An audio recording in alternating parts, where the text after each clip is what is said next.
زینا نەکەن و بوختان بە خەڵکی نەکەن و فێڵ و غەدر و خیانەت نەکەن و منداڵی خۆیان نەکوژن و زوڵم لە خەڵکی نەکەن و هەر شتێک کە پێغەمبەر صلی الله علیه وسلم ئەمری پێکردن لە چاکە بە قسەی بکەن و هەر شتێک کەوا نەهی لێکردن لە خراپە ئەو شتە نەکەن و ئەوانیش طبعا وعدیاندا 12 کەس بوو لە ئەوس و خەزرەج ئەو 12 کەسە ڕۆیشتنەوە پێغەمبەر صلی الله علیه وسلم مصعبی کوڕی عومەیری لەگەڵ ناردن ئەو ساڵە مصعبی کوڕی عومەیر لە مەدینە خەریکی دەعوە و بانگەوازی و خەریکی بانکردنی خەڵک بوو بۆ لای ئیسلام هەتا جارێک لە جارەکان یەکێک لە گەورەکانی یەکێک لە قەبیلەکان هات بۆ لای مصعب وەقتی تەفسیلاتی قسەکەمان نییە بەڵام بەس ئەوەی بزانین کەوا ئیسلام دینێکە دینی ڕەحمەتە دینی فەهم و تەفاهومە دینی مجادلەیە باللەتی هی ئەحسن کە دەعاخی لەگەڵ خەڵکی کە دەتەوێت ئەو دینەی بگەێنیەی دەبێت بە لەفزێکی جوان بە قسەی جوان بە ئاخافتنی جوان بە کردەوەی جوان بە ئەخلاقی جوان بە ڕەوشتی جوان ئەو دینەی بگەێنی واجبی ئێمە وەکو مسلمان لەو وڵاتەیدا هەر یەکێک لە ئێمە دەبێت خۆمان بە مصعبێک حساب بکەین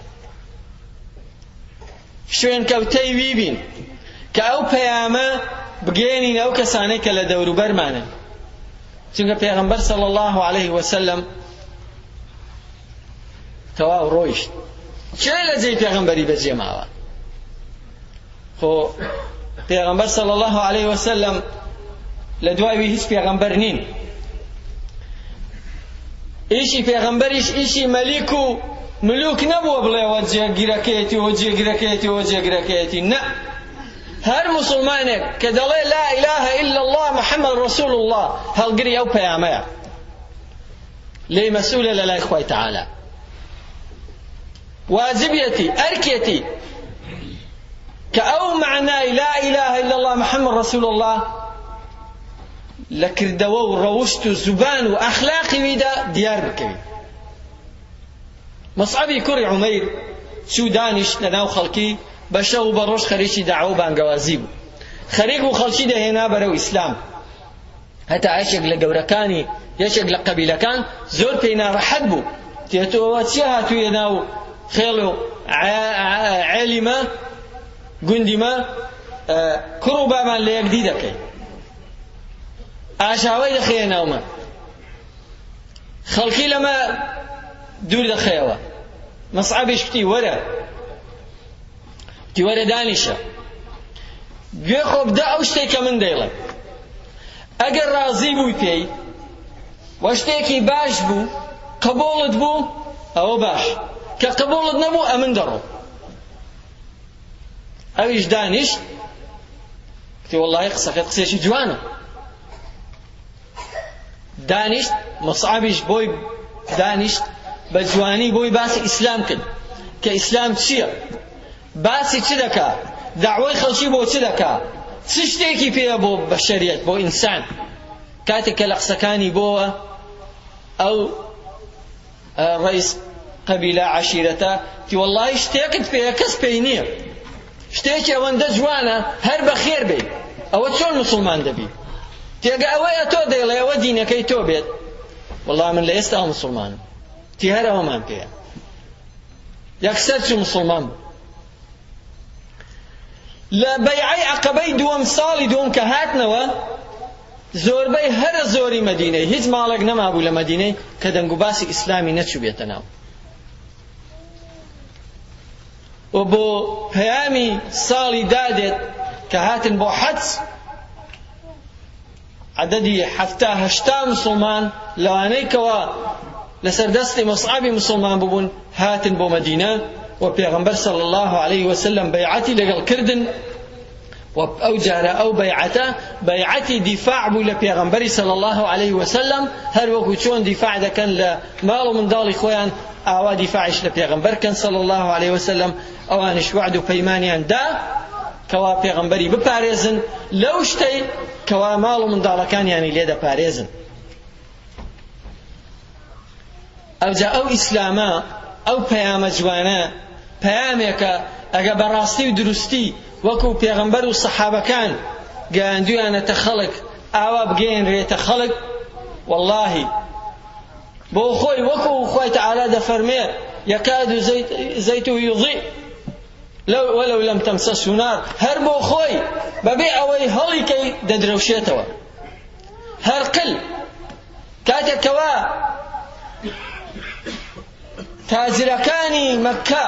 چوونە لای هەرقل لە ناویاندا ئەبوو سوفیان لێیان پرسی لە محەممەد صلی الله عليه وسلم کە محەممەد چێە هاتووە لە مەککەی دەعوەی پێغەمبەرایەتی دەکا تی بەڵام ڕاستم پێ بڵێن درۆم پێ نەڵێ دوای ئەوەی کە بۆیان باس کرد ئاوایە و ئاوایە و ئاوایە و ئاوایە هەرقل کوتی وەڵڵاهی ئەگەر ئەوەی دەیڵێن ڕاست بێ ژێرپێی منیش بە میرات دەگرێ ژێرپێی منیش بە میرات دەگرێ چونکە باسی چیان کرد باسی ئەخلاق و ڕەوشتی پێغەمبەریان کرد صلی الله عليه وسلم باسی صفاتی ئەو دینەیان کرد کە پێغەمبەر هێناویەتی خوای تەعالا وەمان لێ بکا کە ببینە نمونە ببینە نمونەی ئەو دینەی وامان لێ بکا کەوا بە ئەخلاق بە ڕەوشت بە کردەوەی جوان بە لەفزی جوان بە ئەخلاقی جوان بە ئەخلاقی مسلمانانە ئەو دینەی نیشانی خەڵکی دەین بۆی خەڵک لە ئێمەوە دینەکەمان بناسێ لە ئەخلاقی جوانمانەوە لە ڕازگۆییمانەوە لە دەستپاکیمانەوە لە ئەمینیمانەوە لە بەڕەحمیمانەوە لە بەزەییمانەوە لە بەدەمبوونی هەژار و فەقیرانمانەوە لەو ئەخلاقە جوانانەی کە ئیسلام ئەمری ئینسانی پێدەکا لەوەیەوە دینەکەمان بگەێنینە خەڵکی و لەوەیەوە ئیسلام بڵاو بکەینەوە خوای گەورە ڕەحممان پێ بکە ئیمانەکەمان بپارێزی توجهوا إلى الله الكريم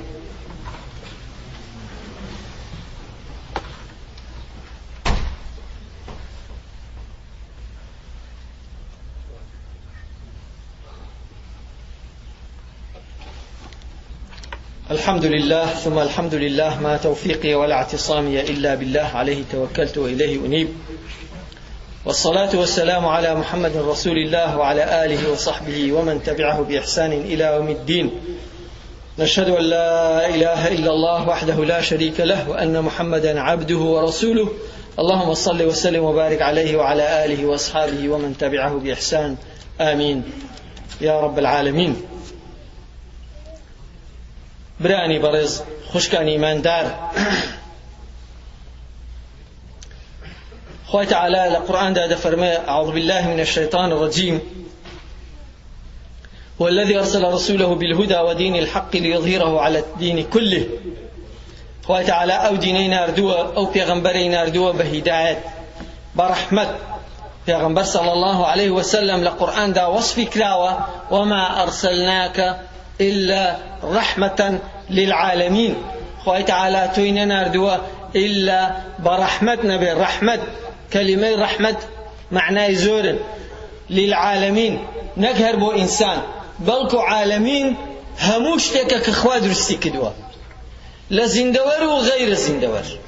دار بردو أو هوا هموشتك كخوا تعالى درستي كدوا أو بيد عالمين پیغمبر صلى الله عليه وسلم أو رحمة بوا بائمش ببش نبي لنوري أو رحمة شوين بي أو پیغمبر بكوين صلى الله عليه وسلم وبراس درستي شويني بكوين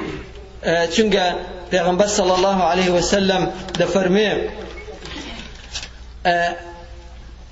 كلكم هموتان دسنا بهشته إلا من أبى إلا أويك حزلنك كتن يا رسول الله چيكوا نيوي بستبهشته پیغمبر صلى الله عليه وسلم فرمي من أطاعني دخل الجنة ومن عصاني فقد أبى أو كسيك لدوي من بروا أو دستبهشته وأو كسيكوا نيوي لدوي من بروا أو ناوي دستبهشته وبيغمبر صلى الله عليه وسلم خوي تعالى لقرآن ده أو فخر شانا زي بيداوة قل إن كنتم تحبون الله فاتبعوني يحببكم الله اگر راز دکن دلین والله ما خو من خوش دوی ولا هر کسی چی پرسیست ابر خود خوش دوی الله خوشم دوی دا خوای تعالی بو خود فرمه اگر راز دکن ابستان براستیا فاتبعوني لدوی پیغمبر کیبسن او چی گوتو اویل کن أو ذا يحببكم الله تقول هذا شر نية أخوات خوش بيه شر تخواش أتوي خوش بيه خوات على رحمة بك. اللهم اغفر للمؤمنين والمؤمنات المسلمين والمسلمات. اللهم انصر من نصر دينك واخذل من خذل المسلمين. اللهم ارحم أمواتنا واغفر لأمواتنا وارحم أحياءنا. اللهم من توفته منا فتوفه على الإيمان ومن أحييته فأحيه على الإيمان والإسلام. آمين. إن الله يأمر بالعدل والإحسان وإيتاء ذي القربى وينهى عن الفحشاء